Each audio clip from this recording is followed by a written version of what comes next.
হযরত আব্দুল্লাহ ইবনে মাসউদ বলেন যে নবী করিম সাল্লাল্লাহু আলাইহি ওয়াসাল্লামের সামনে আলোচনা করা হলো বনী ইসরায়েলের এক ব্যক্তি সম্পর্কে, যে ব্যক্তি 1000 মাস যাবৎ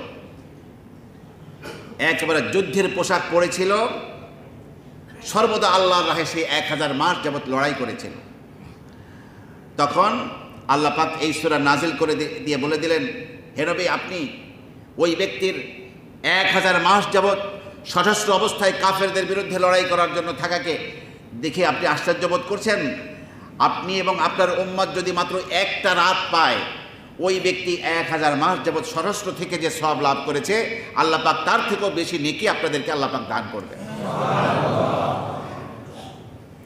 আমার প্রিয় ভাইরা, এই পবিত্র ইবাদত বন্দেগীর মৌসুম যখন যুদ্ধবিরতি চলছিল গাজা উপত্যকায়, ইসরায়েলের সাথে গাজা উপত্যকার মুসলমানদের সাথে হামাসের সাথে যখন যুদ্ধবিরতি চলছিল, যখন সমস্ত পৃথিবীর যুদ্ধনীতিকে লঙ্ঘন করে পাপিষ্ঠ ইহুদিরা আমাদের এই ইফতার সেহরিরত ঘুমন্ত মানুষের উপরে নির্মমভাবে বোম্বিং করে হাজার হাজার মুসলমানকে শহীদ করে দিয়েছে ওরা। আর আমাদের মুসলিম শাসক গোষ্ঠী নীরবে শুধু তাকিয়ে দেখছে। এরকম জীবনের চেয়ে তো মরে যাওয়াই ভালো। জমিনের উপরে না থেকে তোমরা জমিনের নিচে চলে যাও। যেই মুসলমান পৃথিবীর 60টি স্বতন্ত্র মুসলিম স্বাধীন রাষ্ট্র আছে, সে 60টি মুসলিম রাষ্ট্রনায়করা একসাথে বসলে তো অনেক বড় কিছু হয়ে যায়, কিন্তু এক থাকবে না, গোপনে গোপনে ইসরায়েলকে আমেরিকাকে খুশি করার চেষ্টা করবে, কেমন যেন আমেরিকা খোদা হয়ে গেছে।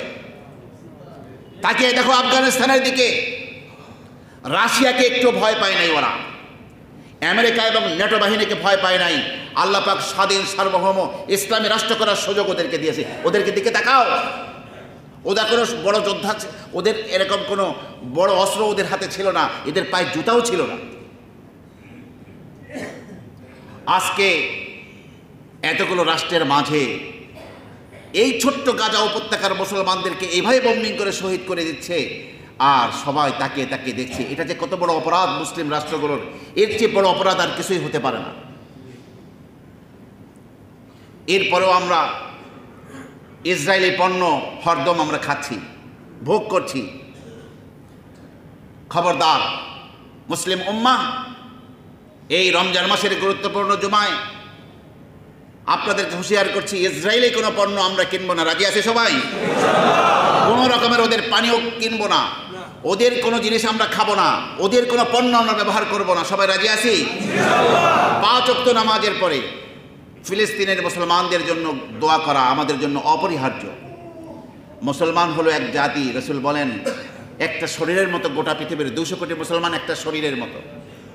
পৃথিবীর যদি পায়ের মধ্যে কাটা ফোটে, চোখ দিয়ে পানি পড়ে, মুখে উ আহ করে, এখন যদি মুখকে জিজ্ঞাসা করে তুমি উ আহ কেন করো, চোখ দিয়ে পানি পড়ে কেন, কয়েকে আমার পায়ে কাটা ফুটেছে। বসে পায়ে কাটা ফুটছে, তোমার কি হয়েছে? বসে না, সেটা তো আমারই অঙ্গ। গোটা পৃথিবীর 200 কোটি মুসলমান একটা অঙ্গের মতো। পৃথিবীর কোনো প্রান্তে একজন মুসলমান যদি মজলুম হয়, গোটা বাকি মুসলমানরা ফুঁসে উঠতে হবে, এবং যেই জালিম এই জুলুম করছে তাকে উচিত শিক্ষা দিতে হবে। যে যেভাবে পারে মার্কিন কোনো পণ্য আমরা গ্রহণ করব না। এই পৃথিবীর সবচেয়ে বড় পাগল হলো ট্রাম্প। আমেরিকা ধ্বংসের জন্য আবার দ্বিতীয়বার ক্ষমতায় আসছে ট্রাম্প। এই পাপিষ্ঠ এসে মুসলমানদেরকে বলছে, গাজার মুসলমান তোমরা আফ্রিকায় চলে যাও, মিশরে চলে যাও, তোমরা লেবাননে চলে যাও, সিরিয়ায় চলে যাও, এখানে আমরা আমাদের বিনোদ নগরী করবো। আমরা বাপের বাড়ির আবদার না। এই জমিন তো সেই জমিন। কোরআনে কারিমে আল্লাহ বলেন, এই জমিন আল্লাহ সুবহানাহু ওয়া তাআলা মুসলমানদের জন্য রেজিস্ট্রি করে দিয়েছেন। আল্লাযী কাতাবাল্লাহু লাকুম, আল্লাহ পাকের রেজিস্ট্রি করা জমি ওরা ছেড়ে চলে যেতে বলে মুসলমানদেরকে। যখন ওরা যাচ্ছে না, বাড়িঘর কিছু নাই, সব বোম্বিং করে শেষ, সেই শরণার্থী শিবিরে ওরা বোম্বিং করতেছে। কত বড় ধৃষ্টতা, কত বড় জুলুম! মুসলমানদের রক্ত এত সহজ হয়ে গেছে না? আর মুসলিম উম্মাহ তারপরেও যদি গোপনে গোপনে ইসরায়েলের সাথে আমেরিকার সাথে সখ্যতা করে, বুঝতে হবে ইমানের শেষ অংশটাও শেষ হয়ে গেছে, মুনাফিক হয়ে গেছে।